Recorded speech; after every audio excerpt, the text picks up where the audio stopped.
नमस्कार बच्चों, कैसे हो आप सभी। उम्मीद करता हूँ मस्त होंगे, स्वस्थ होंगे और घर पर होंगे। वैसे मुझे पता है लास्ट 3-4 मंथ से आप क्या कर रहे होंगे। लास्ट 3-4 मंथ से आप पूरी फीलिंग ले रहे हो कि आप बोर्ड क्लास में आ चुके हो, 10th क्लास में पहुंच चुके हो, 12th क्लास में पहुंच चुके हो और मौज पे मौज किए जा रहे होंगे। एक ही सॉन्ग को बार बार रिपीट देखे सुने जा रहे होंगे। ये फ़ोन काट ली मम्मी आ गई का। इंस्टाग्राम पे आप रील को स्क्रॉल किए जा रहे होंगे, कभी आप व्हाट्सएप पे स्टेटस लगाए जा रहे हो। ये सब कुछ चल रहा है। जब भी थोड़ी सी फुर्सत मिली तो आपने अपने फ्रेंड्स को कॉल की होगी, बेस्ट फ्रेंड को कॉल की होगी कि भाई सिलेबस कब से स्टार्ट करना है। यार मैं तो अगस्त से स्टार्ट करूँगा। ठीक है, अगस्त से स्टार्ट करते हैं। यानी आपकी पूरी ठाठ थी, मौज थी, सब कुछ स्मूथली चल रहा था। पता नहीं किसकी नज़र लगती है, एक दिन ट्विस्ट आ जाता है, रायता फैल जाता है। ये रायता कौन फैलाता है? सीबीएसई फैलाता है। 5 जुलाई को सीबीएसई की तरफ से एक सर्कुलर आता है। बहुत कुछ चेंज हो जाता है। क्या चेंज हो जाता है ये मत पूछिए, ये पूछिए कि क्या चेंज नहीं हुआ। आपकी क्लास को छोड़ करके सब कुछ चेंज हो गया। आपका एग्जाम पैटर्न, आपके एग्जाम में किस टाइप के क्वेश्चंस होंगे, आपका सिलेबस, इंटरनल असेसमेंट, सब कुछ चेंज हो जाता है। अब इससे क्या होगा? इससे ये होगा कि जो बच्चे दौड़ रहे थे, जो घुड़सवार बने हुए थे, दौड़ रहे थे कि 90 को टच करेंगे, 95 को टच करने वाले, उनमें से बहुत सारे गारंटीड धड़ाम गिरने वाले हैं। क्योंकि उनको समझ में ही नहीं आ रहा कि क्या करना है, समझ में नहीं आ रहा कि कैसे तैयारी करनी है। काफ़ी सारे स्टूडेंट्स से बात हुई है, तो जो अच्छे स्टूडेंट्स हैं, जो ऐसा लग रहा था कि बहुत अच्छी तैयारी करें, वो भी यहाँ पर कंफ्यूज लग रहे हैं। और वो भी जैसे इधर उधर से सुन रहे हैं कि अच्छा एमसीक्यूज आने वाले, भाई मज़े आ जाएंगे, तो वहाँ पर वो गड़बड़ करने वाले। अब आपकी तरफ से काफ़ी सारे क्वेश्चंस भी आ रहे हैं कि सर जो इस टाइप का एग्जाम पैटर्न होगा, न्यू एग्जाम पैटर्न होगा, क्या वो हार्ड रहने वाला है? एमसीक्यूज क्वेश्चंस किस टाइप के आएंगे? सिलेबस कब रिवाइज होगा? अगर फर्स्ट टर्म के एग्जाम जो नवंबर दिसंबर में होने हैं, अगर वो ना हुए तब क्या होगा? यानी आपके माइंड में काफ़ी सारे क्वेश्चंस चल रहे हैं। तो मैंने सोचा क्यों ना आपके साथ डिस्कस कर लिया जाए और मैं अपना ओपिनियन दे दूं कि आपको करना क्या है। तो यहाँ पर हम बात करेंगे, आज बात करेंगे, सबसे पहले तो हम डिस्कस करेंगे उस न्यू एग्जाम पैटर्न को, थोड़ा सा जान लेते हैं कि उसमें एग्जैक्टली क्या हुआ है। ओके, उसके बाद बात करेंगे हमारे पास टाइम कितना है, और फिर उसके बाद कुछ स्ट्रैटेजी, कुछ टिप्स की बात करेंगे कि हमें करना क्या है। तो चलिए शुरुआत करते हैं। सबसे पहले हम बात करते हैं आपके एग्जाम पैटर्न की। एग्जाम पैटर्न में हुआ क्या है? एग्जाम पैटर्न में एग्जैक्टली आपके अब 2 टर्म्स होंगे। ओके, यानी कि आप पूरी फीलिंग यहाँ पर भी ले सकते हो। जैसे यूपीएससी के एग्जाम देते हैं, उसमें प्री होता है, मेंस होता है, तो आपके भी ऐसे 2 एग्जाम होने वाले हैं। पहला जो टर्म का एग्जाम होगा वो आपका नवंबर दिसंबर में होगा। क्लियर? यानी कि पहले टर्म का एग्जाम कब होगा? नवंबर दिसंबर में होना है। यानी कि 3-4 मंथ्स रहते हैं। 3-4 मत बोलिए, 3 मंथ्स रहते हैं, यानी कि 90 डेज के आसपास रहते हैं ऑलमोस्ट। उसके बाद सेकेंड टर्म का जो एग्जाम होगा वो मार्च और अप्रैल में होगा। क्लियर? यानी कि एक चीज़ क्लियर हो गई होगी कि आपके टर्म 2 होंगे। फर्स्ट टर्म का एग्जाम आपका होगा नवंबर दिसंबर में, और सेकंड टर्म का एग्जाम होगा मार्च और अप्रैल में, और दोनों ही बोर्ड के एग्जाम होंगे। ओके, ऐसा नहीं कि फर्स्ट टर्म का एग्जाम हो इंटरनल है, दोनों ही बोर्ड के एग्जाम होने हैं। क्लियर? उसके बाद एक और क्वेश्चन जो आपकी तरफ से आ रहा है कि एट स्कूल और एट होम आपके एग्जाम कहाँ होंगे? अगर कोविड के केसेस है वो ऊपर की तरफ गए, ज़्यादा रहे, तो आपके एग्जाम घर पर होंगे। ओके, और अगर कोविड के केसेस है वो नीचे रहे तो आपके एग्जाम स्कूल में होंगे। ये डिपेंड करेगा कि कोविड के केसेस कितने रहते हैं। ठीक है, अगर कोविड के केसेस कम रहे तो आपके स्कूल में होंगे, कोई इश्यू नहीं है। सेम यानी कि 50% वेटेज मिलेगा फर्स्ट टर्म के एग्जाम को। अगर कोविड के केसेस अप रहे तो आपके एग्जाम होंगे घर पर। अब घर पर होंगे तो चीटिंग के काफ़ी ज़्यादा चांसेस हो जाते हैं, इसलिए इसका वेटेज कम हो जाएगा। यानी कि फर्स्ट टर्म के एग्जाम का वेटेज है जो अब लग रहा है कि 40% मार्क्स रहेंगे उसके, यानी कि 40 सेकेंड टर्म के, 40 फर्स्ट टर्म के, 20 इंटरनल असेसमेंट के, तो 40 की बजाय वो 10% पे आ सकता है। यानी कि उसकी वेटेज कम हो जाएगी। सीबीएसई को भी पता है ना आप घर पे क्या करने वाले हो, सारे कांड उनको पहले से पता है जो आप कर सकते हो या करने वाले हो, जो आपने प्लानिंग की हुई। लेकिन होपफुली उम्मीद ऐसी लग रही है कि हो सकता है आपके ये स्कूल पे हो जाए। चलिए, हमें दोनों तरीके से प्रिपेयर रहना। क्लियर? अब यहाँ पर बात आती है कि और क्या चेंज हुआ। इसमें आपका एग्जाम पैटर्न चेंज हो गया है। जो फर्स्ट टर्म का एग्जाम होगा, फर्स्ट टर्म के एग्जाम में मेनली क्या होगा कि आपका 90 मिनट्स का एग्जाम होगा फर्स्ट टर्म का, और उस 90 मिनट्स के एग्जाम में टोटल एमसीक्यूज रहने वाले। ओके, मल्टीपल चॉइस क्वेश्चंस रहेंगे, जिसमें आपके 3 टाइप्स के क्वेश्चंस रहेंगे। एक तो रहेंगे स्टैंडर्ड एमसीक्यूज। स्टैंडर्ड एमसीक्यूज कौन से होते हैं? जिसमें एक एमसीक्यू क्वेश्चन दे दिया गया और आपको उसके 4 ऑप्शन दे दिए गए, आपको एक आंसर बस चूज करना है, जो सिंपल आप देखते हो। जैसे आपने लास्ट ईयर जीएसटीएससी का एग्जाम दिया होगा, ओके, या एनएमएमएस का एग्जाम आपने 8th क्लास में दिया होगा, तो वो उसी टाइप के आपके क्वेश्चंस जो रहते हैं वो स्टैंडर्ड एमसीक्यूज है, वो रहेंगे मैक्सिमम जो आपके 80% के आसपास। इसके अलावा कुछ जो आपके रहेंगे वो रहेंगे, जैसे आपको एक एक्सट्रैक्ट पैसेज दिया जाएगा, उस पर बेस्ड क्वेश्चन रहेंगे। एक पैसेज दे दिया गया और उस पैसेज पर बेस्ड आपके 3-4 क्वेश्चंस रह जाएंगे। ओके, और एक रहेगा एसेशन और रीजनिंग पर बेस्ड। जैसे आपने लास्ट ईयर प्रैक्टिस की थी, जब वर्कशीट के थ्रू उसमें प्रैक्टिस की होगी, एसर्शन दिया होगा, एक स्टेटमेंट दिया होगा और उसमें रीजनिंग यानी कि रीजन दिया होगा, हमें फाइंड आउट करना है। तो ये 3 टाइप्स के रहेंगे, लेकिन जो एसर्शन रीजनिंग के क्वेश्चंस रहेंगे वो 10% के आसपास वेटेज रहेगा, और जो पैसेज बेस्ड रहेंगे तो उसका भी 10% के आसपास मैक्सिमम वेटेज रहेगा। 80% आपके जो क्वेश्चंस रहेंगे वो रहेंगे स्टैंडर्ड MCQ, जैसे कि सिंपल तरीके से आते हैं। ठीक है, यहाँ तक क्लियर हो गया होगा कि आपका एग्जाम कैसा रहेगा, 90 मिनट्स का रहेगा और MCQs रहने वाला है, ये क्लियर है। लेकिन जो आपका सेकेंड टर्म का एग्जाम होगा वो सब्जेक्टिव ही रहने वाला है, उसमें आपके जैसे 1 मार्क्स के, 3 मार्क्स के, 5 मार्क्स के क्वेश्चन है, उसी टाइप के क्वेश्चन आएंगे। ओके, तो यहाँ तक क्लियर हो गया हो कि ये सारे चेंजेस हुए हैं। और अब बात आती है सिलेबस की, तो CBSE ने उस सर्कुलर में 5 जुलाई का जो सर्कुलर है क्लियरली मेंशन किया कि आपकी सिलेबस को रिवाइज किया जाएगा, और जो रिवाइज सिलेबस है वो आपको जुलाई एंड तक मिल जाएगा। ठीक, यानी कि जुलाई एंड तक मिलने वाला है। लेकिन यहाँ पर काफ़ी सारे स्टूडेंट्स को ऐसा लग रहा है कि जुलाई एंड तक मिलने वाला, इट मीन्स दैट कि सिलेबस कब आएगा। जैसे डेली मुझे अभी 100 के आसपास क्वेश्चंस मिल रहे हैं, जो CBSE का सिलेबस मैंने अपडेट किया था, उसी अपडेटेड सिलेबस के नीचे कमेंट्स मिल रहे हैं कि सर सिलेबस कब आएगा। क्यों? पढ़ाई स्टार्ट करनी ना, सिलेबस आएगा उसके बाद ही स्टार्ट करेंगे। अब सिलेबस आएगा उसके बाद कुछ दिनों तक आप डिस्कस करोगे, उसके बाद आपको स्टडी स्टार्ट करनी है, इसलिए आप सिलेबस पे सिलेबस पूछे जा रहे हैं। जो सिलेबस आएगा उसका मैं थोड़ा सा आपको आइडिया दे दूं कि जैसे मैंने सिलेबस अपडेट किया था अप्रैल में, आपको क्लास 10th का, क्लास 12th के काफ़ी सारे सब्जेक्ट का, क्लास 9th का, 11th के भी कुछ जो सब्जेक्ट है उनका सिलेबस डिटेल में मैंने डिस्कस किया था। और जब डिस्कस किया था तो मैंने क्लियरली बताया था कि ये चैप्टर आपके डिलीट होंगे। ओके, अगर CBSE सिलेबस रिवाइज करता है तो ये चैप्टर है आपके डिलीट हो जाएंगे। मैंने वहाँ पे पहले ही बता दिया, काफ़ी सारे स्टूडेंट्स उस पैटर्न को फॉलो भी करें। हमने ये भी डिस्कस किया था कि ये चैप्टर हमें नहीं करने, कब, जुलाई एंड से पहले नहीं करने, कि जुलाई एंड में आपका सिलेबस रिवाइज होगा, उस वक्त बोल दिया गया था। हालांकि काफ़ी सारे स्टूडेंट्स के कमेंट्स थे कि सर नहीं होगा इस बार, सभी बोल रहे हैं। लेकिन आपका सिलेबस जो है वो वही पैटर्न पर रिवाइज होगा जैसे कि उस सर्कुलर में मेंशन किया गया, जैसा लास्ट ईयर था। यानी वही चैप्टर्स एक्सपेक्टेडली डिलीट होंगे जो लास्ट ईयर डिलीट हुए थे, और उनमें से कोई भी आपका फर्स्ट और सेकंड चैप्टर नहीं है। किसी भी बुक का फर्स्ट और सेकंड चैप्टर मोस्टली बुक्स में से नहीं है, रेयर ही कोई ऐसा चैप्टर होगा।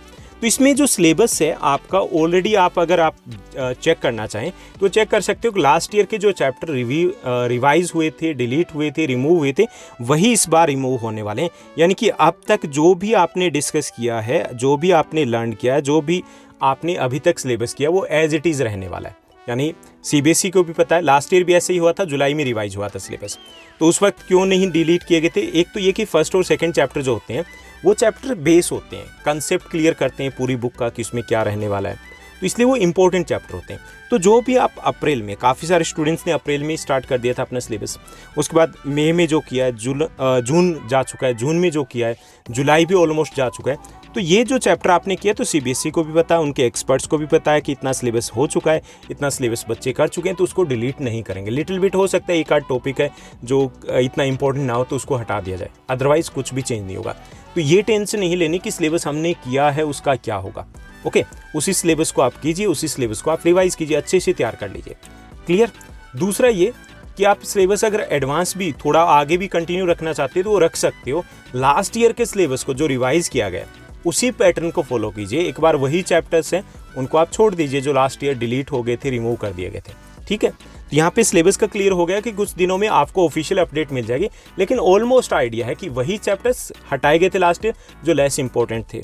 आपकी जो नेक्स्ट क्लास है, हायर क्लासेस है, उनके लिए ज़्यादा इंपॉर्टेंट नहीं थी, उन चैप्टर को हटाया गया था, और इस बार भी एज इट इज़ उन्हीं को ही रिमूव किया जाएगा। लिटिल बिट हो सकता है कि 5% का चांस हो कि इधर से उधर हो जाए। तो यहाँ ये सब कुछ आपका क्लियर हो गया होगा कि क्या चेंज हुआ है और सिलेबस को लेकर के हमें क्या करना है, अपनी स्टडी को कंटिन्यू रखना। अब एक और इम्पोर्टेंट बात आपको बताने वाला हूँ, बहुत इंपॉर्टेंट है, इसको आप ध्यान से देखिएगा, ध्यान से सुनिएगा। आपको शायद आइडिया नहीं है, अब आपको आइडिया लगेगा कि एग्जैक्टली चल क्या रहा है। एग्जैक्टली क्या चल रहा है कि आपका जो फर्स्ट टर्म का एग्ज़ाम होगा वो एग्ज़ाम होना है नवंबर और दिसंबर में। ठीक है, आप अप्रैल से स्टडी करें। अब काफ़ी सारे स्टूडेंट्स आएंगे कि सर हमने अप्रैल में कहाँ स्टडी स्टार्ट की, लेकिन बहुत सारे स्टूडेंट्स ने स्टडी स्टार्ट कर दी। वैसे जिन्होंने ये कमेंट करेंगे कि अप्रैल में कहाँ से स्टडी स्टार्ट की, वैसे तो कुछ ने अभी तक भी नहीं किया, उनका क्या करें, कुछ नहीं हो सकता उनका। लेकिन अप्रैल, मई, जून, जुलाई, ओके, अगस्त, सितंबर, अक्टूबर, सोचिए कहाँ तक पहुँच गए। आपके पास ऑलमोस्ट ये मान के चलिए कि अगर आपने सितंबर तक भी स्टडी करो तो 6 मंथ के आसपास का टाइम हो गया आपको। किसके लिए? फर्स्ट टर्म के एग्ज़ाम के लिए। 7 अक्टूबर में आप रिवीजन करोगे, रिवाइज़ करोगे, यानी कि आपके पास 7 मंथ के आसपास का टाइम है, और नवंबर और दिसंबर में आपके फर्स्ट टर्म के एग्ज़ाम होने। ओके, अब यहाँ पर हम छोड़ देते हैं कि ये मंथ तो हमारे गए, काफ़ी सारे स्टूडेंट्स ने यहाँ कुछ नहीं किया। फिर भी आपके पास जुलाई, अगस्त, सितंबर है। अक्टूबर में आप रिवीजन करोगे तो ये आपके पास 3 मंथ्स यानी कि 90 डेज़ के आसपास टाइम है, क्योंकि फेस्टिवल आने वाले हैं तो उसमें काफ़ी सारा टाइम निकल जाएगा। आपके पीरियोडिक टेस्ट होने वाले हैं, उसमें टाइम निकल जाएगा। तो ये मान के चलते हैं कि 70 डेज़ का आपके पास टाइम है। ओके, अब 70 डेज़ में क्या करना है? हमारा जो फर्स्ट टर्म का 50% सिलेबस है उसको रिवाइज करना है। ऐसा है, सबने यही बताया होगा, टीचर से भी डिस्कस किया होगा, लेकिन ऐसा नहीं करना है। ऐसा अगर करोगे तो आप धड़ाम से गिरने वाले हो, बहुत बड़ी ब्लंडर करने वाले हो, मिस्टेक करने वाले हो आप। क्यों करने वाले हो? क्योंकि आपको ये जो टाइम मिला है, अप्रैल, मई, जून, जुलाई, अगस्त, सितंबर, अक्टूबर रिवीजन के लिए, लेकिन अक्टूबर में मिला है। उसके बाद ये अब जो सेकंड टर्म का सिलेबस रहेगा, सेकंड टर्म का कैसा रहेगा? सब्जेक्टिव रहेगा ना, आपको पता है सब्जेक्टिव रहने वाला है, उसमें भी उतना ही सिलेबस रहेगा। उसके लिए मंथ कितने मिल रहे हैं? उसके लिए हमें मंथ मिल रहे हैं, वो मिल रहे हैं जैन और फेब। कौन से मंथ मिल रहे हैं? जैन और फेब मिल रहे हैं। अब यहाँ सोचिए कि अगर हमने यहाँ पर केवल उसी 50% सिलेबस पे लटके रहे तो क्या होगा? जैन और फेब में क्या करोगे आप? क्या वो सब्जेक्टिव की आप प्रिपरेशन कर पाओगे? आप तो उसी में उलझ के रह जाओगे, कंफ्यूज हो जाओगे। इसलिए हमें यहाँ पर अपनी स्पीड को बढ़ाना है। भाई स्पीड कितनी बढ़ानी है? हमें 7 to 8 hours minimum self study के देने हैं, 7 to 8 आवर्स, क्योंकि हमें यहाँ पर कवर करना है 70 to 75% सिलेबस, 70 to 75% सिलेबस, यानी कि मिनिमम हम अपना इतना सिलेबस हो जाना चाहिए यहाँ। अब उसी के अकॉर्डिंग तैयारी कर लीजिए कि ये जो काफ़ी सारे स्टूडेंट्स हैं कि सिलेबस रिवाइज होगा, भाई तब तक गाड़ी छूट जाएगी, कुछ भी हाथ में रहने वाला आपको सिर्फ मिलेगा घंटा। ओके, तो हमें क्या करना है? हमें अभी से अपनी तैयारी, जैसे जिन स्टूडेंट्स ने बहुत पहले कर लिया, बहुत अच्छी बात है, आपका काफ़ी सारा, लगभग हो सकता है 30-40%, काफ़ी सारे स्टूडेंट्स ने 30% कवर कर लिया होगा, लेकिन अब ब्रेक नहीं लेना है। ओके, चलते रहिए, करते रहिए। ओके, उसी के अकॉर्डिंग सिलेबस आता रहेगा। हो सकता है जुलाई एंड में आए, हो सकता है अगस्त के फर्स्ट वीक में आए, लेकिन ज़्यादा चांसेस है कि नेक्स्ट वीक तक आपको सिलेबस मिल जाएगा। तो आप उसी के अकॉर्डिंग यहाँ पर टारगेट वो मत लेकर के चलिए कि हमें फर्स्ट टर्म के एग्जाम की तैयारी करनी है। आपको टारगेट लेके चलना है कि आपको 70% अपना सिलेबस है वो कवर करना है। कितना? 70% मिनिमम। ओके, क्योंकि यहाँ पर जो 2 मंथ्स मिलेंगे तो आप जैन में सिलेबस करोगे। फैब तो पता ही है कि कितनी जल्दी निकल जाती है फैब, उसमें आपको रिवाइज भी करना है। और जब अच्छे स्कोर करने की बात होती है, भाई ऐसा नहीं होता कि बोल दिया, स्ट्रेटजी दे दी, 20 डेज में कीजिए 95% स्कोर, 20 डेज में स्कोर कीजिए 100%, ऐसा कुछ नहीं होता। प्रैक्टिकल लाइफ में कभी कुछ नहीं होने वाला। उसके लिए आपको एक्चुअली में एटलीस्ट 3 रिवीजन देनी होगी, मिनिमम 3 रिवीजन। ओके, अब आपके साथ काफ़ी सारे स्टूडेंट जो 11th-12th के स्टूडेंट्स होंगे, या 10th क्लास के स्टूडेंट्स की बात करें, या 9th क्लास के स्टूडेंट्स की बात करें, जो सीरियसली तैयारी करेंगे, JSTSC की तैयारी करेंगे, NTSC की तैयारी करेंगे, JEE की तैयारी करेंगे, या फिर वो जैसे CA/CS की अगर उनको तैयारी करनी है, CPT का एग्ज़ाम उनको देना है। ओके, तो ये सब जब एग्ज़ाम दे रहे हो कंपटीशन की, तो सोचिए उसी वक्त के आसपास आपके एग्ज़ाम होने, जैसे NTSC है वो भी इस बार डिले होगा, सेम JSTSC डिले होगा, ये एग्ज़ाम भी थोड़े से पोस्टपोन किए जा सकते हैं। तो उस वक्त आप किस पे फोकस करोगे? उस एग्ज़ाम पे, बोर्ड एग्ज़ाम पे, रायता फैल जाएगा सारा का सारा। तो इसलिए आपको यहाँ पर 70% अपना सिलेबस कवर करना है। अभी अगर आपने अपनी सीट बेल्ट को नहीं बांधा तो बांध लीजिए। ओके, अभी से तैयार हो जाइए कि हमें तैयारी करनी है अभी से, मतलब आज से ही। आज अपना शेड्यूल बना लीजिए, संडे को आपका शेड्यूल फाइनल हो जाना चाहिए, और वो शेड्यूल में क्या क्या रहेगा ये हम आगे डिस्कस करने वाले कि अब करना क्या है। तो यहाँ तक आपका क्लियर हो गया होगा कि सिलेबस वगैरह का क्या रहने वाला है और हमारे पास टाइम कितना कम है। टर्म 1 के अकॉर्डिंग सोचें तो आपको लग रहा होगा कि टाइम ठीक है, इनफ है। ओके, टर्म 2 के अकॉर्डिंग जब हम सोचें तो लग रहा है कि सब कुछ गड़बड़ होगा टर्म 2 में। तो अभी से अपनी प्लानिंग क्या होनी चाहिए। तो चलिए हम बात करते हैं स्ट्रेटजी की, हमें करना क्या है एग्जैक्टली। ओके, तो सबसे पहले बात आती है शेड्यूल की।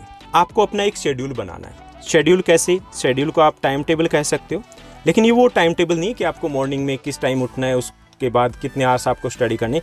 मैं शेड्यूल की बात कर रहा हूँ, उस शेड्यूल की जो आपका मंथली शेड्यूल होगा। मंथली शेड्यूल मतलब किस मंथ में कितने चैप्टर्स आपके हो जाने चाहिए, किस सब्जेक्ट के, वो शेड्यूल बनाना है। आप बना लीजिए कि जुलाई में मेरे इतने चैप्टर हो जाने चाहिए। अगस्त में मेरे इतने चैप्टर होंगे, सितंबर में इतने चैप्टर होंगे, अक्टूबर में मेरे इतने चैप्टर होंगे। ओके, अक्टूबर 15 तक सोचिए, क्योंकि उसके बाद आपको रिवीजन स्टार्ट करनी है। तो ये सब कुछ आप सेट कीजिए कि उसके बाद आप फर्स्ट रिवीजन कब करोगे, सेकंड रिवीजन कब करोगे, उसके बाद जैन में कितने चैप्टर होने चाहिए, फैब में क्या होना चाहिए, ये सब कुछ आप सेट कीजिए।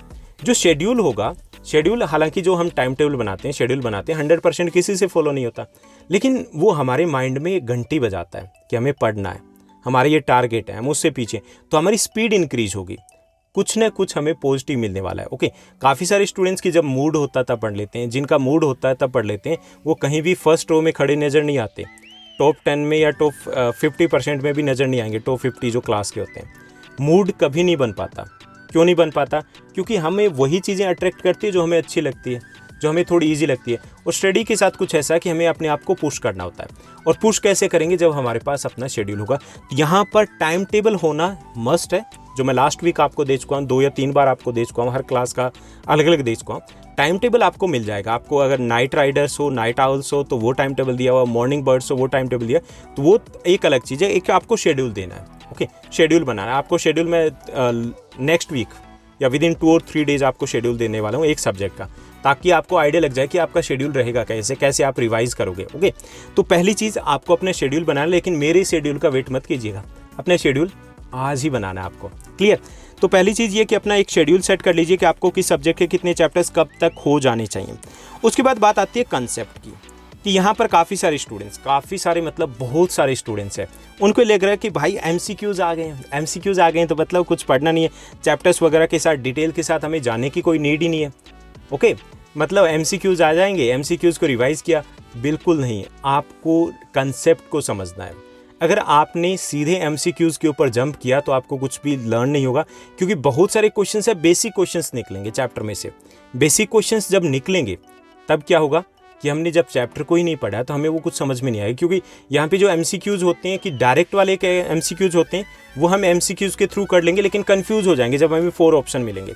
वो 4 ऑप्शन हम ठीक से कब टिक कर पाएंगे, कब ठीक से आंसर दे पाएंगे, जब हमने कंसेप्ट को क्लियर किया।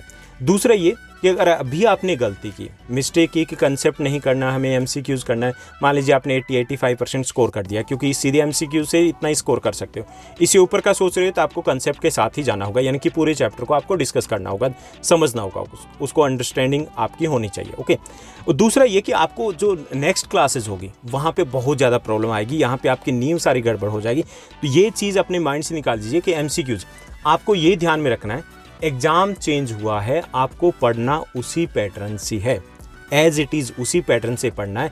नोट्स बना रहे हो, नोट्स बनाते रहिए, उसी पैटर्न से पढ़ते रहिए। क्लियर? ये आपका कंसेप्ट के ऊपर फोकस उतना ही रहना चाहिए, किसी की मत सुनिए, कहीं ध्यान मत दीजिए, आप उसी तरीके से तैयारी कीजिए, डिटेल में जो स्टडी करे उसी तरीके से चलते रहने दीजिए। ओके, उसके बाद आता है कि रिसोर्सेज की बात करें, कि रिसोर्सेज मतलब कि जो पैटर्न चेंज हुआ है तो अब हम पढ़ें कैसे। ये भी एक क्वेश्चन आता है, काफ़ी सारे स्टूडेंट्स की तरफ से क्वेश्चन आया कि क्या करें, हम आर.डी. शर्मा के साथ जाएं, एलिमेंट्स के साथ जाएं, या आर.एस. अग्रवाल के साथ जाएं, फिजिक्स की कौन सी लेकर के आएँ। यानी बहुत सारी मार्केटिंग बुक, मोटी मोटी बुक आई हुई है। काफ़ी सारे स्टूडेंट्स को ऐसा लग रहा हो कि मोटी बुक की नीड नहीं है, अब तो एमसीक्यूज़ आने। तो एक चीज़ ये ध्यान रखिए कि आप रिसोर्स मार्केट में अगर वेट करें कि मार्केट में बुक्स आएगी, तो मार्केट में बुक्स 2 मंथ्स के बाद आने वाली है। वेट मत कीजिए, 2 मंथ्स के बाद आएगी, उस वक्त तो हो सकता है आप ले लीजिएगा। अगर ले लोगे तो कोई दिक्कत नहीं है, वहाँ पर आप कुछ रिवीजन को आपको मिलेगा। तो कहाँ से लें रिसोर्सेज, तो अभी आपको एनसीईआरटी से ही चिपका रहना है। ओके, अगर आपको बोर्ड एग्जाम के पॉइंट ऑफ व्यू से तैयारी करनी है तो आपको कोई भी आर.एस. अग्रवाल या फिर हम आर.डी. शर्मा की बात करते हैं, प्रदीप की फिजिक्स की बात करते हैं, कोई भी मोटी बुक पढ़ने की कोई नीड नहीं है। बोर्ड एग्जाम में अगर आपको 95+ या 100 भी स्कोर करना है तो एनसीईआरटी प्लस PYQs काफ़ी है। जो आपके लास्ट ईयर के क्वेश्चन पेपर हैं, प्रीवियस ईयर के क्वेश्चन पेपर है, वो कर लीजिए, प्लस में आप एनसीईआरटी कर लीजिए, सब कुछ हो जाएगा। किसी भी सब्जेक्ट में, मैथ्स में भी बहुत है। ओके, तो आपको एनसीईआरटी नहीं छोड़ना। एनसीईआरटी मतलब सब कुछ है, सारी बुक्स है, तो उसमें सबसे पहले ये दिया जाता है एनसीईआरटी बेस्ड है, एग्जाम्पल एक्स्ट्रा दे देते हैं, बस इतना ही होता है। ओके, तो इस बार भी यही होने वाला है, जितने भी आपके क्वेश्चंस रहेंगे 99% जो क्वेश्चन है एज इट इज़ वो लाइनें उठाई जाएगी आपके एनसीईआरटी में से। तो आपको अदर बुक्स के लिए रेफरेंसेस बुक्स की बात करें, रिसोर्सेज की बात करें, तो उन पर बिल्कुल भी डिपेंड नहीं रहना कि उनका वेट नहीं करना कि मार्केट में तो आई नहीं, पता किया मार्केट में नहीं आई, नेक्स्ट वीक आएगी, नेक्स्ट वीक आएगी, क्योंकि ये नहीं बोला जाएगा कि अभी आने वाली है या 2 मंथ्स के बाद आने वाली है, यही बोला जाएगा बस आने ही वाली है। तो आपको वो वेट नहीं करना है। आपको एनसीईआरटी के साथ अपने नोट्स बनाइए, एनसीईआरटी के जो क्वेश्चंस है चैप्टर कीजिए और उसको नहीं छोड़ना है, उसको साइड में बिल्कुल भी नहीं लगाना है। ओके, दूसरा ये कि आपको कंटेंट जो नियर अबाउट जो क्वेश्चंस बनेंगे, जैसे 10th क्लास के क्वेश्चंस बनेंगे आपके 5000 के आसपास क्वेश्चंस बनेंगे एमसीक्यूज, अगर हर चैप्टर वाइज हम इंपॉर्टेंट निकालें तो मैं आपको प्रोवाइड करने वाला हूँ। ठीक, तो एनसीईआरटी हमारे लिए मस्ट रहने वाली है, उसके साथ हमें चिपके रहना है। ये नहीं कि हम कोई भी हेल्प बुक लेकर के आ जाएं और बस पढ़ना शुरू कर दिया कि बाकी कुछ साइड में लगा दें, रद्दी में दे दें, ऐसा नहीं करना है। ओके, उसके बाद तीसरी चीज़ आती है, बहुत इंपॉर्टेंट है कि हमारा अप्रोच क्या रहना चाहिए। ठीक है, यहाँ तक तो हमने बात कर ली कि कंसेप्ट के ऊपर हमें फोकस करना है, एनसीईआरटी के ऊपर हमें फोकस करना है, शेड्यूल बनाना है, तो क्या हमारा पैटर्न भी चेंज होगा पढ़ने का तरीका? तो अप्रोच जो रहेगी, काफ़ी सारे सब्जेक्ट में हमें चेंज करनी है, काफ़ी सारे सब्जेक्ट में हमें अपनी अप्रोच को चेंज करना, जैसे हम स्टडी कर रहे थे, स्टडी तो वही करना है लेकिन स्टडी करने का तरीका बदल जाएगा। जैसे इंग्लिश में क्या करते थे, हम समरी करते थे चैप्टर की, समरी करने के बाद हमें कंसेप्ट क्लियर हो गया और मोटे तौर पे क्वेश्चंस का आइडिया लग गया और कर लिया। अब क्या होगा, अब एमसीक्यूज आएंगे। एमसीक्यूज में हमें लाइन टू लाइन रीडिंग करनी पड़ेगी, क्योंकि एमसीक्यूज तो चैप्टर में से बीच में से बनेंगे और एक छोटा सा सिंपल सा क्वेश्चन जो सिंपल है एग्जैक्टली हमें समझ में नहीं आएगा कि ये लाइन कहाँ से आ गई। तो हमें चैप्टर को डीपली स्टडी करनी होगी line to line. Same Hindi के साथ रह गया, पहले हम समरी कर लेते थे बस हो गया, उसके बाद ज़्यादातर ये होता था कि मोटे तौर पे हमें कहानी पता है, क्वेश्चंस आएगा, पता था कि मेन थीम से आएगा, हम कर लेंगे। लेकिन अब वो पैटर्न चेंज हो जाएगा। जैसे एक स्टूडेंट से बात हो रही थी, मिष्टी एक स्टूडेंट है मेरे, तो उनसे बात हो रही थी, उन्होंने बताया कि जैसे लास्ट ईयर क्या हुआ था, जो एग्ज़ाम होते थे तो उसमें जो एमसीक्यूज़ में एक क्वेश्चन आया था और एमसीक्यूज़ में क्वेश्चंस में 4 ऑप्शन दिए हुए थे, तो एक ऑप्शन 2 ऑप्शन ठीक हो सकते थे लिटिल बिट, उसने दूसरा ऑप्शन कर दिया और 4th ऑप्शन था वो राइट था। ठीक है, उसको मार्क्स नहीं मिले। लेकिन अगर वो एग्ज़ाम सब्जेक्टिव होता तो हाफ मार्क्स या 1 मार्क्स तो मिलता, 2 मार्क्स का अगर क्वेश्चन होता। एमसीक्यूज़ में या तो राइट होगा या फिर रॉन्ग होगा, राइट होगा या रॉन्ग होगा, हमें डीपली स्टडी करनी होगी। तो हिंदी की बात करें, इंग्लिश की बात करें, इसमें आपको उसी वे से जाना होगा। सोशल साइंस की बात करें, हमें एनसीईआरटी बेस्ड ही कंटेंट को करना होगा, जो काफ़ी सारे चैनल यूट्यूब चैनल्स ने, अच्छा आपका 20 मिनट में पूरा चैप्टर कीजिए, जो 20 मिनट में चैप्टर करवाए हैं, 25 मिनट में चैप्टर करवाए हैं, तो वहाँ पे वो 3 या 5 मार्क्स के क्वेश्चंस के ऊपर फोकस किया हुआ है। सेम साइंस के साथ कि मोटे तौर पे ये आपका थीम रहेगा, तो वो नहीं करना है। अपने को अप्रोच को चेंज करना है, डीपली स्टडी करनी होगी, पहली चीज़। दूसरा ये कि हमें हर एक कंसेप्ट को अच्छे से समझना होगा ताकि हम अच्छे से कर पाएँ। ठीक है, और इंग्लिश हिंदी में तो कम्प्लीटली हमारा अप्रोच है वो चेंज होने वाली है। क्लियर? उसके बाद 5th जो हमारा रहेगा कि इंटरनल असेसमेंट। इस बार जो सीबीएसई का सर्कुलर है उसमें क्लियरली मेंशन किया गया इंटरनल असेसमेंट के बारे में। अभी एक और सर्कुलर आने वाला है, उसमें डिटेल से बता दिया जाएगा कि आपको कौन सा प्रोजेक्ट बनाना है, आपके पीरियोडिक टेस्ट होंगे वो क्लियर बता दिया गया, आपका 3 पीरियोडिक एग्जाम होने वाले हैं, उनके इंटरनल असेसमेंट लगेगी। इसके अलावा सब्जेक्ट स्पेसिफिक एक एक्टिविटी होगी, एक आपका पोर्टफोलियो बनेगा। ओके, 20 मार्क्स बोर्ड एग्जाम के लिए 9th 11th क्लास में भी हो तो बहुत इंपॉर्टेंट रहने वाले हैं, बहुत ज़्यादा। और ये इस बार ऐसा नहीं लगने वाला कि मतलब किसी ने प्रोजेक्ट सबमिट करवा दिया बस हो गया। आपके जैसे ही प्रोजेक्ट की एक डेट्स आएगी या उसके साथ सबमिट करवाया जाएगा, ऑनलाइन आपके मार्क्स चढ़ जाएंगे। ओके, आपको अक्टूबर में टास्क मिला, ऑनलाइन मार्क्स चले गए, पीरियोडिक टेस्ट हुए आपके सितंबर में, ऑनलाइन मार्क्स चढ़ गए। तो हमें इंटरनल असेसमेंट पे बहुत ज़्यादा फोकस करना है। हो सकता है जैसे सीबीएसई ने मेंशन किया, हो सकता है आपके नवंबर दिसंबर के एग्जाम ना हो कोविड के कारण, हो सकता है आपके मार्च अप्रैल के एग्जाम ना हो, तब क्या होगा? तब आपके इंटरनल असेसमेंट आपके बोर्ड के एग्जाम है। तो हमें हर एक चीज़ को बोर्ड का एग्जाम मान के चलना है कि आपका प्रोजेक्ट हो बोर्ड का एग्जाम हो सकता है इसी बेस पे रिजल्ट तैयार हो जाए। ओके, पीरियोडिक टेस्ट है आपका बोर्ड का एग्जाम हो सकता है उसी बेस पे आपका रिजल्ट तैयार हो जाए, एग्जाम ही ना होते हैं। हो सकता है इनका वेटेज 20 के बजाय 40 हो जाए, 20 है ना, 40 भी हो सकता है अगर आपके मार्च अप्रैल के एग्जाम नहीं होते या नवंबर दिसंबर के एग्जाम नहीं हो पाते हैं या फिर घर से होते हैं। तो आपको इंटरनल असेसमेंट है उनके ऊपर बहुत ज़्यादा फोकस करना है। जैसे आपका सोशल साइंस का है, 10th क्लास की बात की जाए तो आपका एक प्रोजेक्ट है, इकोनॉमिक्स का प्रोजेक्ट बनेगा कंज्यूमर राइट्स के ऊपर। पहले से आप उसकी तैयारी कर लीजिए कि आपको कैसे बनाना है, डिटेल में हमने पहले ही डिस्कस किया हुआ है। ऐसे आपका सब्जेक्ट वाइज पोर्टफोलियो बनाना है। टीचर्स कुछ स्कूल में बोलेंगे क्लियरली, कुछ में कहेंगे बना लो तो अच्छी बात है, बना लो तो अच्छी बात नहीं, बनाना ही बनाना है। जो हमने पिछले दिनों एक पब्लिश किया था कि पोर्टफोलियो आप किसी भी सब्जेक्ट का कैसे बना सकते हो। 2 दिनों में पोर्टफोलियो बनता है, 5% मार्क्स आपके पक्के हो जाते हैं। कुछ जाएगा आपका? कुछ नहीं जाएगा ना। नया सीखोगे, फ्री बैठे हो, इंस्टाग्राम की रील पे रील देखे जा रहे हो, पोर्टफोलियो बना लीजिए, उसका फॉर्मेट तैयार कर लीजिए। तो ये सारी चीज़ें करनी है आपको। पीरियोडिक टेस्ट है तो उसको भी एक युद्ध मान के चलना है कि हाँ पीरियोडिक टेस्ट है, उसमें अच्छा स्कोर करना है। कैसे करोगे? अभी से रिवीजन स्टार्ट कीजिए। उसके चक्कर में मत पड़िए कि उसका सिलेबस क्या होगा। जो पीरियोडिक 1 होगा उसमें फर्स्ट चैप्टर रहेंगे, पीरियोडिक 2 होगा जब होगा उस मंथ के आसपास देख लीजिएगा, सेकंड और थर्ड चैप्टर रहेंगे।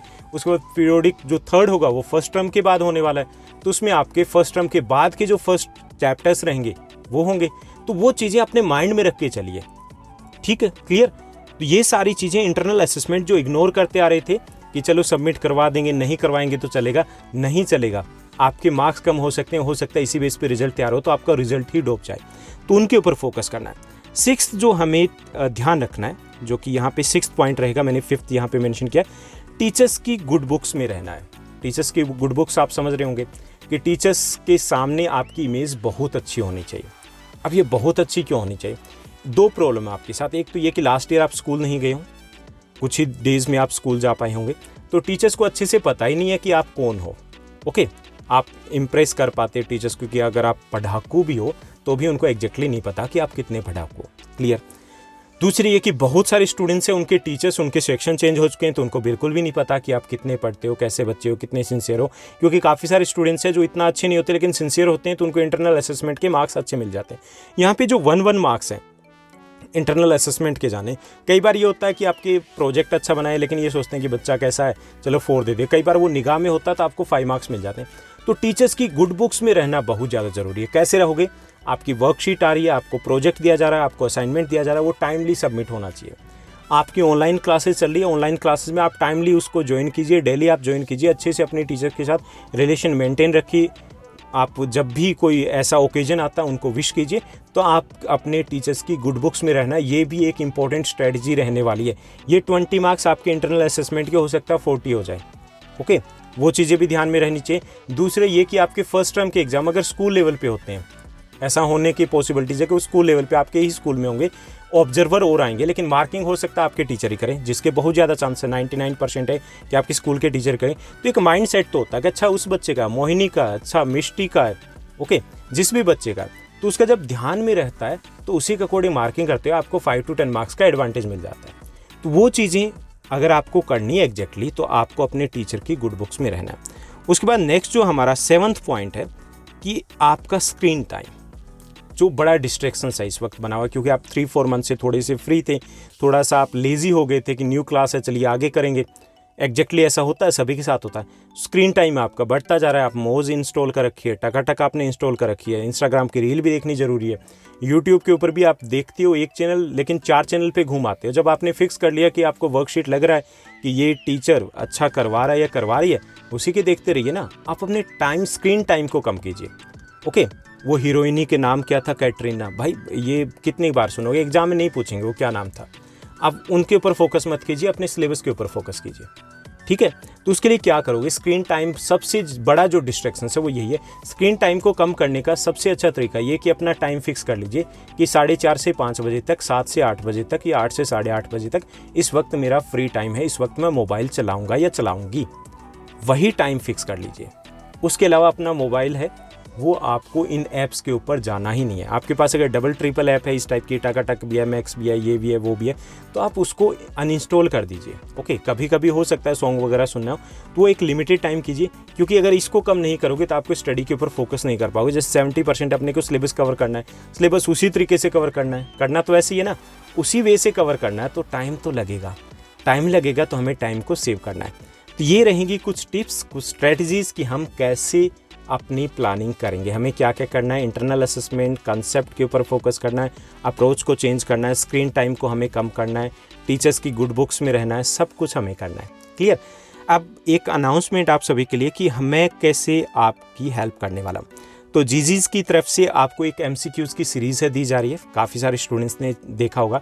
इंग्लिश का चैप्टर आ चुका है, इंग्लिश का 2nd चैप्टर कल मॉर्निंग में मिलने वाला आपको, और हिंदी के चैप्टर है वो आज आपको मिलने वाले हैं।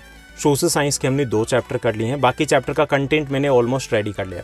तो आपको इंग्लिश, हिंदी और जो सोशल साइंस है उसके नेक्स्ट 20 डेज़ में सिलेबस को कवर कर लेंगे और उसके बाद नेक्स्ट 15 डेज़ में हम मैथ्स के और साइंस के भी MCQs में आपको प्रोवाइड करने वाला हूँ। टोटल आपको 4000 to 5000 के आसपास MCQs बनेंगे क्लास 10th के। ऐसे ही क्लास 11th और 12th के जो मेन सब्जेक्ट है उनके MCQs मैं देने वाला हूँ और क्लास 9th के सोशल साइंस और इंग्लिश के MCQs मैं आपको देने वाला हूँ। ये जो MCQs है विद इन 1 मंथ आपको मिल जाएंगे और ये वो MCQs होंगे जो आपके जो PYQs जो प्रीवियस ईयर्स के क्वेश्चन पेपर उनमें रिपीट हुए या जो आपके NTSC के एग्जाम में आए या फिर जो मुझे लगता है कि वो आपके एग्जाम में आने के चांसेस ज़्यादा है, जो मोस्ट इंपॉर्टेंट है। तो MCQs से आपको काफ़ी हद तक हेल्प मिल जाएगी, आप खुद को जज कर पाओगे कि कितनी प्रिपरेशन हो गई है। ओके, तो ये आपको MCQs से जो सीरीज़ है MCQs की, इसकी एक अलग से प्लेलिस्ट बना दी जाएगी, उसमें आप ईजिली इनको सर्च कर पाओगे। ओके, तो उम्मीद करता हूँ आज का सेशन है इसमें सब कुछ आपको क्लियर हो गया होगा, सब कुछ समझ में आ गया होगा कि हमें क्या करना है, क्या नहीं करना और कैसे करना है। आप अपनी स्ट्रेटजी, अपनी प्लानिंग बनाइए और आप अपनी प्लानिंग, अपनी स्ट्रेटजी को मेरे साथ शेयर भी कर सकते हो। कहाँ शेयर कर सकते हो आप ये मेरे साथ शेयर कर सकते हो टेलीग्राम के ऊपर। टेलीग्राम का लिंक डिस्क्रिप्शन बॉक्स में दे दिया गया है, या फिर आप सर्च कीजिए ज्योग्राफी ग्रुप, वहाँ पर जाना है, उसको सर्च कीजिए, ज्वाइन कर लीजिए, बस इतना ही करना है। तो आज के लिए बस इतना ही। Thank you, bye bye, have a nice day. मिलते हैं नेक्स्ट वीडियो में।